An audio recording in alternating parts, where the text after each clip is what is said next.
दौड़ के एक ट्रैक का बायां और दायां सिरा अर्धवृत्ताकार है। भीतरी समांतर रेखा खंडों के बीच की दूरी 60 मीटर है और प्रत्येक 106 मीटर लंबा है। यदि ट्रैक 10 मीटर चौड़ा हो तो ट्रैक का क्षेत्रफल निकालें, ज्ञात करें। ट्रैक किसको बोलते हैं? रास्ता। ट्रैक रास्ता को नहीं बोलते हैं। ट्रैक बोलते हैं, हाँ, रास्ता भी मान लो, मैदान भी मान लो, समझा ना? तो वो क्या कहता है कि दायां सिरा और बायां सिरा अर्धवृत्ताकार है और भीतरी समांतर रेखा खंडों के बीच की दूरी 60 मीटर है और प्रत्येक 106 मीटर लंबा है। यदि ट्रैक 10 मीटर चौड़ा हो, यानी दौड़ने का जो स्थान है, दौड़ने की जो जगह है, बच्चा सब जो दौड़ेगा वो 10 मीटर में है, तो उस पूरे मैदान का क्षेत्रफल ज्ञात करो ट्रैक का कि कितने दूरी में वो है। तो कहता है कि दौड़ का एक ट्रैक बनाओ, लो ऐसे करके ऐसे है दौड़ का मैदान जो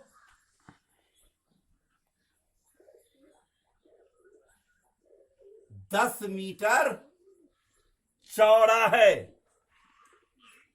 और दोनों सिरा जो है वृत्ताकार है, अर्धवृत्ताकार। यह हुआ अर्धवृत्ताकार है और कहता है कि भीतरी समांतर रेखाओं के बीच की दूरी 60 मीटर है।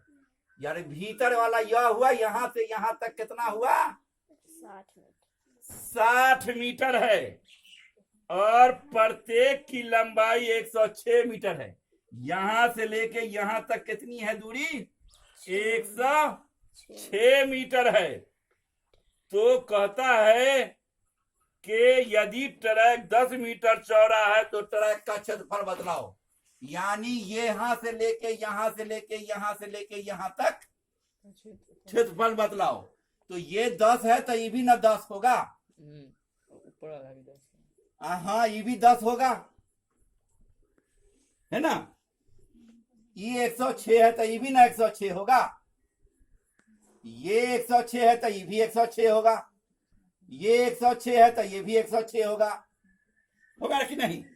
तो जितना क्षेत्रफल ए का होगा उतने क्षेत्रफल ए का होगा कि नहीं? तो 2 है तो 2 गुने यहां पर लिख दो, 2 9 आयत का, आयतों लिखो, का क्षेत्रफल बराबर 2 गुने 106 लंबाई गुने चौड़ाई 10, 2 छक के 12 के 2 हासिल 1, 2 इकाई 2, 0 वर्ग मीटर। 10 चौड़ाई में 10 कैसे होगा? हाँ, लिखा हुआ है 10। तो चौड़ाई तो पूरी ई ना हुई है। कौन कह रहा? ट्रैक की चौड़ाई 10 है तो ये हो गया वर्ग मीटर, और यहां पर से यहां तक बचा हुआ है, यहां से यहां तक बचा हुआ, यहां से यहां तक 60 है ना? तो 60 है। अगर हम इसको अर्धवृत्त है लिखा हुआ, अगर हम इसको आधा आधा करेंगे तो 30 होगा कि नहीं है? और इसको जो जोड़ेंगे तो 30 और 10 जोड़ करके जोड़ेंगे तो 40 होगा कि नहीं, है ना। अब लिखेंगे दोनों अर्ध वृत्त अर्धवृत्ताकार ट्रैक का क्षेत्रफल, ठीक है। आधा यह है, आधा यह है, दोनों मिला के पूरा होगा तो पूरा एक वृत्त होगा। वृत्त का क्षेत्रफल बराबर होता है पाई आर स्क्वायर होता है। पैर नीचे करो। तो यहां से यहां तक 60 में जोड़ेंगे 10 तक कितना होगा, 60 में जोड़ेंगे 10 तक कितना होगा, 30 में 10 जोड़ेंगे तो 40 होगा। लिखा हुआ है, लिख लिया है, लिखो। वृत्त का क्षेत्रफल, क्षेत्रफल बराबर एक वृत्त का क्षेत्रफल हो गया ना। पाई आर स्क्वायर होता है। पाई आर माने क्षेत्रफल, ये त्रिज्या, ये 40 है, 40 स्क्वायर घटा पाई 30 है, 30 स्क्वायर का घटा दिया, इतना घटा दिया तो ये रास्ता का निकल गया। अब निकालेंगे 4 चौके 16, 100 पाई घटाओ 30 तिसैये 900 पाई, 16 में से 9 गया, 700 पाई। पाई रहेगा तो इसको 22/7 कर दोगे, या 700 गुने 22/7, 7 से कहा 7 माने के 2200 हो गया। अब लिखेंगे ट्रैक का क्षेत्रफल बराबर, इसको और इसको जोड़ देंगे, 2200 में 2120 जोड़ देंगे, कितना होगा,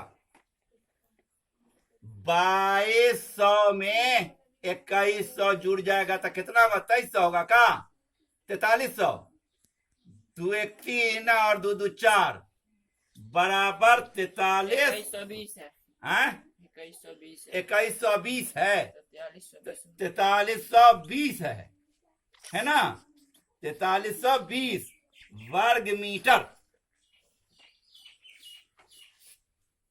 हिसाब बन गया। ये हिसाब 10वां क्लास का जरूर है, तुम लोगों का जरूर है, मगर ये सवाल 7वां को भी पढ़ना है, ये सवाल 8वां में भी पढ़ना है, ये सवाल 10वां में तो पढ़ना ही पढ़ना है, समझा ना। जरा सा अगर सोचे आदमी तो तुरंत बने। इस सवाल में हमने अभी देखा, आंसर में देखो बनाए हुए है, कितना दूरी में बनाए हुए है और अधूरा बना करके रख दी, और ऐसे में बनाते बनाते कम से कम लग जाएगा 1 से ज्यादा पेज, 1.5 पेज। तो 1.5 पेज बनाया तो फायदा क्या है, हम पढ़ते लिखते काहे को हैं, पढ़ते लिखते हैं कि जल्दी बने, अच्छा बने और सही बने। और ज्यादा लिखने में क्या होता है कहानी, जैसे कि हम 2120 था, हम 2100 लिखा था, वैसे एक तो हेरी फेरी हो जाता है, उस्ताद से होता है, बच्चा से ज्यादा होता है। इसलिए शॉर्टकट में यही तरीका बनाओ। इस सवाल 4 नंबर 5 नंबर का आता है, समझा ना। एग्जामिनेशन में पढ़ाई हो गई खत्म। तुम लोगों को एक चीज समझानी है, वो ये समझाना है कि आजकल, वैसे तुम लोग मुसलमान हो, आजकल मुसलमानों की एक बहुत बड़ी कमी को हिंदुओं ने ले लिया है। परसों की बात है कि गर्मी थी और हम जो है मोबाइल लेकर करके बैठ गए। उसमें हिंदुओं की एक मेम साहेब तकरीर कर रही थी और कह रही थी कि मुसलमान जो है अपने अल्लाह को निराकार मानता है और सिख भी निराकार मानता है और ईसाई भी निराकार मानता है और ईसा अलैहिस्सलाम को अल्लाह का बेटा मानता है और यहूदी भी निराकार मानता है, मगर सब कहता है कि हम अल्लाह को एक जमाने में, आखिरत में, क़यामत के जमाने में, क़यामत में हम उसको देखेंगे। ये तजाद है। इसलिए सब लोग जाहिल अनपढ़ है और हिंदू जो है वो अच्छा है। हमको ये बात जो सुना तो ऐसा महसूस हुआ कि जैसे वो मेम साहेब जो साध्वी हैं बहुत अच्छा बोली और हमारे उलमाए कराम को उससे सीख लेना चाहिए। हमारे माशरे में सही मानों में अक्सर लोग, कुछ पढ़े लिखे लोग भी ना समझ मगर वहदतुल वजूद के कायल हैं। वहदतुल वजूद क्या है? वहदतुल वजूद है, जैसे हिंदू सब कहता है कन कन में भगवान है। ईटा में, चौकी में, हमारे बदन में, हर जगह पर भगवान है। खूंटा में, हर जगह भगवान है और उनके यहां रवायत भी है खूंटा से भगवान निकलने का।